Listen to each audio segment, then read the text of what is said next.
Igan, nananalasa ngayon ang bagyong Queenie sa malaking bahagi ng Visayas at Mindanao. Binaha ng ilang lugar dahil sa walang humpay na pag-ulan habang maraming pasahero ang stranded sa Pantalan.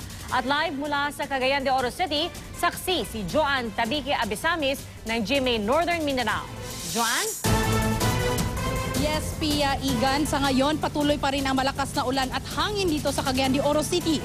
Dama rin si bagyong Queenie sa iba pang lugar dito sa Hilagang Mindanao.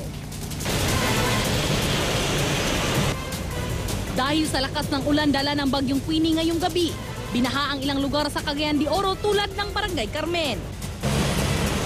Inilikas na rin sa mga evacuation centers ang ilang bata, babae at senior citizens sa Cagayan de Oro. Dito at sa iba pang lugar sa Misamis Oriental, kanina pang naka-blue alert. Ibig sabihin, nag-imbak na ng relief goods at nakabantay na ang lahat ng disaster risk reduction and management centers. Sa mga Pantalan naman, stranded ang maraming pasahero. Kinansela kasi ng Coast Guard ang biyahe ng mga sasakyang pandagat sa buong Northern Mindanao. Kanselado rin ang biyahe sa Pantalan sa Surigao City. 2 oras ding nag-run out dito sa ilang bahagi ng lungsod. Kasunod yan ng malakas na ulan dala ni bagyong Queenie na naglandfall sa Surigao del Sur. Nagpaulan din ang bagyong Queenie sa ilang bayan ng Compostela Valley, gayon din sa Butuan City. Sa Kidapawan City naman, kahapon pang malakas ang agos ng Nuangan River dahil sa lakas ng ulan. Maging sa Visayas, dama ang sama ng panahon. Nag-brownout pa nga sa Baybay, Leyte. Patuloy ring tumataas ang level ng tubig sa Santa Cruz River. Ang ilang residente, nangangamba na posibleng pagguho ng lupa.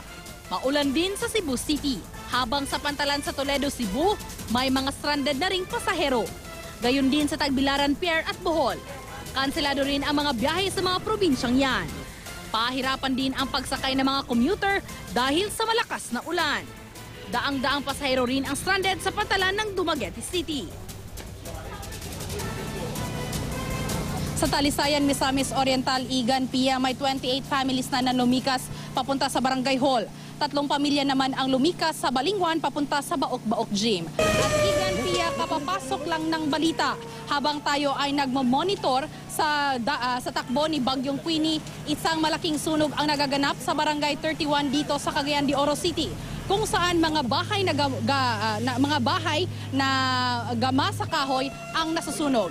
Sa ngayon, patuloy pang inaapula ng mga bombero ang naturang sunog. Yan muna ang latest mula dito sa Cagayan de Oro City. Joan Tabique Abisamis, ang inyong saksi.